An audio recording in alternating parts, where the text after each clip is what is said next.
আসসালামু আলাইকুম, hello everyone. দাঁত নিয়ে দাঁত মানে ফাঙ্গাল যে দাঁত চুলকাইতে চুলকাইতে জীবন শেষ হয়ে যাচ্ছে, কষ্ট, রোগ ভালো হয় না, ওষুধ খাচ্ছেন ভালো হয় আবার হয়। তো আজকে দাঁতের সুস্থ সুন্দর সমাধান দেওয়ার চেষ্টা করবো ইনশাআল্লাহ। তো দাঁতটা কোন জীবাণুর কারণে হয়? এটা একটা ফাঙ্গাল জাতীয় ছত্রাক জাতীয় জীবাণু। বলে তো এই জীবাণুর নাম কি আপনারা বলেন? প্রায় ট্রাইকো ট্রাইকোফাইটন ট্রাইকোফাইটন, ইপিডার্মোফাইটন ইপিডার্মোফাইটন, মাইক্রোস্পোরম। মাইক্রোস্প্রম এই জীবাণুগুলোর দ্বারা, এই ছত্রাক জাতীয় জীবাণুর দ্বারা কি হয়? দাউদ হয়। তাহলে দাউদ হলে কি হবে, কেমন হবে? ক্ষত হবে।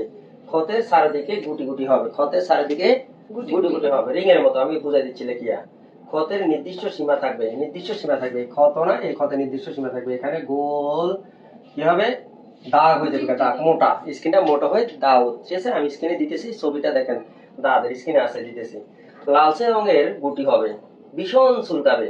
নখে হলে নখ কালো হয়ে যাবে। অনেক সময় নখ কি হয়, উঠে যায়, বারবার নখগুলো ক্ষয় হয়ে নষ্ট হয়ে যায়। তাহলে দাঁতকে আমরা অঞ্চল ভেদে ভাগ করা হয়েছে বিভিন্ন ভাবে। মানে দাঁত মাথায় হলে এটার নাম কি, মুখে হলে এটার নাম কি? দেখেন, টিনিয়া ক্যাপিটিস, এটা হচ্ছে যদি মাথায় হয়। টিনিয়া কর্পোরিস, এটা যদি দেহের ভিতরে হয়। টিনিয়া ক্রুরিস, এটা হচ্ছে কুস্কিতে যদি হয়, এই বগলের কুস্কিতে, রানের কুস্কিতে যদি হয়। হ্যাঁ, টিনিয়া আনগুয়ায়াম মানে নোকে যদি হয়, তাহলে এটা অঞ্চল ভেদে মোটামুটি সবগুলোকে বলে টিনিয়া। টিনিয়া মানে দাঁত, মানে এক এক জায়গা হলে এক একটা নাম বলে, আর কিছু না। যেমন আমি এখানে আছি আপনাদের জন্য টিচার, আমি আমার মার কাছে গেলে কি ছেলে, এটাই আর কি। আবার বাচ্চাদের কাছে গেলে বাবা, ডিফারেন্স এটা। তাহলে আমরা দাঁতের যে ট্রিটমেন্টটা দিব, সেই ট্রিটমেন্টটা আমরা কয়েকভাবে দিব। একটা সূত্রকে চতুর্দিকে যদি আঘাত করেন, স্থলপথে, জলপথে, আকাশপথে, সব দিক থেকে আক্রমণ যদি করে, সে বাঁচতে পারবে? আমরা এই যে দাউদ ফাঙ্গালটা আমরা চতুর্দিক থেকে মেরে ফেলবো। কিভাবে? আমরা গরিব যদি ফুয়েল পেশেন্ট হয়, ফ্লুকোনাজল, অ্যান্টিফাঙ্গাল কি আছে? ফ্লুকোনাজল, মাইকোনাজল, ইকোনাজল, ইটাকোনাজল, জল লেখা থাকবে, ঠিক আছে? টার্বিনাফিনার বের হয়েছে, বরিকোনাজল, এগুলা আমি এখন আপাতত যেগুলো আপনাদের প্রেসক্রিপশন করা হয়, ডাক্তাররা দিয়ে থাকে, সেগুলো বলতেছি। ফ্লুকোনাজলের ভিতরে ফ্লুগাল আছে, 50 আছে, 150 আছে, 200 আছে। তাহলে 50 মিলিগ্রাম গলিপুকুর যদি হয়, আমরা এটা দিয়ে ট্রাই করে দেখবো, 1 মাস দিব, অথবা 15 দিন দিব, 14 দিন দিব, দাউদের পরিমাণ অনুযায়ী। ফ্লুকোনাজল ডেলি একটা করে কয়দিন দিব? 50 মিলিগ্রাম ডেলি একটা করে, লিখবো যে কি 1 মাস অথবা 2 মাস, ঠিক আছে? আর 150 হলে 3 দিন পর পর দিব, অথবা সপ্তাহে একটা করে দিব, ঠিক আছে? কন্ডিশন বুঝি আর কি। এক্সপিন, এটা কি? টারবিনাফিন, এটা 250 এমজি হয়। এটার দাম একটা মনে 50 টাকা আছে, কোনোটা 60 টাকা আছে। এটার দাম হচ্ছে মাত্র 50 মিলিগ্রাম, একটা 8 থেকে 10 টাকা এরকম হবে। আর 150 একটা 22 টাকা না 25 টাকা, ঠিক আছে? 200 আছে। তাহলে আমরা এটা যদি, এটা থেকে এটা একটু সুপেরিয়র, মানে এটা থেকে এটা আপডেট আর একটু ভালো। এখন ফাঙ্গাল গুলো কি হচ্ছে, রেসিস্ট্যান্ট করছে তাদের বিপক্ষে। মানে আপনি যে একটা ওষুধ খাবেন, তার একটা প্রতিরোধ ক্ষমতা তৈরি করে ফেলছে, অ্যান্টিবডি। এই জন্য ওষুধগুলো আর কাজ করে না, চিকিৎসার অব্যবহার হয়েছে। ওষুধ কোর্স পুরো না করিয়া সে কি করে, অ্যাস্ট্রয়েড খাই ফেলে দ্রুত চুলকানি কমার জন্য। এগুলো কিন্তু ভুল। দাউদের ভিতরে, ফাঙ্গালের ভিতরে অ্যাস্ট্রয়েড দিবেন না। আচ্ছা, এক্সপিন দেওয়ারও একটা সময়সীমা আছে। এখন এক্সপিরিয়েন্সে টার্মিনাফিন ডেলি একটা করে কয় মাস দিবেন? 1 মাস দিবেন। কয় মাস? 1 মাস অথবা 2 মাস দিবেন।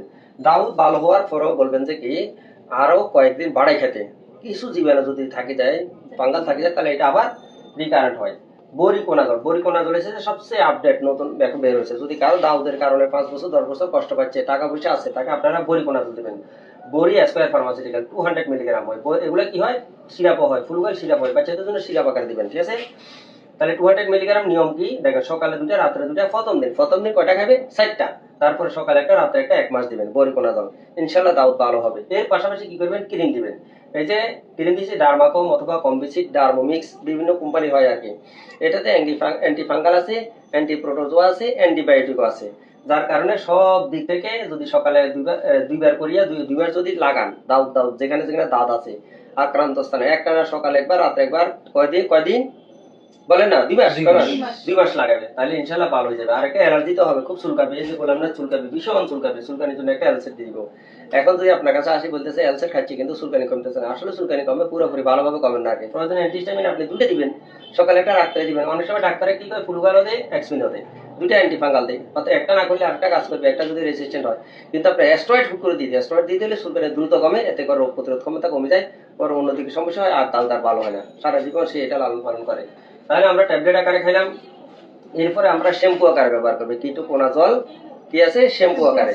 কিটোকোনাজল কি আছে, ড্যান্সার শ্যাম্পু দিতে পারেন, রিজলভ শ্যাম্পু দিতে পারেন, ঠিক আছে, কিটোকন শ্যাম্পু দিতে পারেন, কিটোকোনাজল বিভিন্ন কোম্পানির শ্যাম্পু বার হয়। এই শ্যাম্পুটা সপ্তাহে 3 দিন দিবে, পুরো শরীরে মাথা থেকে পায়ের তলা পর্যন্ত যেখানে যেখানে দাগ আছে সেখানে যেখানে নাই সেখানেও লাগাইয়া 5 মিনিট অপেক্ষা করবেন, লাগাই রাখবেন, ঠিক আছে। 5 মিনিট 10 মিনিট পরে এবারে পুরো শরীরে ওয়াশ করে ফেলবেন।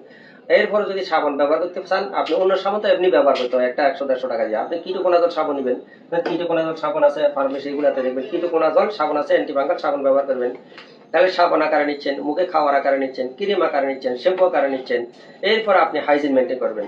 এটা বিছনাপত্রগুলো রোদে শুকাবেন, কাপড় চোপড়গুলো গরম পানি দিয়ে ওয়াশ করবেন। একজনের কাপড় যদি আরেকজনের গায়ে দেয় বাসাতে, বউয়ের হইলে তাহলে স্বামীর হয়, অথবা মা বাবার হইলে বাচ্চাদের হয়, তাহলে আপনার কাপড় চোপড়গুলো অবশ্যই হাইজিন মেনটেন করবেন, গরম পানি দিয়ে ওয়াশ করবেন, আয়রন করিয়া ব্যবহার করবেন। আয়রন করলে এমনিতে গরমে জীবাণু নষ্ট হয়ে যায়, যে কোনো জীবাণু গরমে তাপে নষ্ট হয়, বরফে নষ্ট হয় না, ঠান্ডাতে নষ্ট হয় না। তাহলে বিভিন্ন দিক থেকে যদি আমরা দাউদের এভাবে ট্রিটমেন্ট নিই, দাউদের কি সিমটম দেখলাম, কোন জীবাণু দ্বারা আক্রান্ত হয় সেটা বললাম।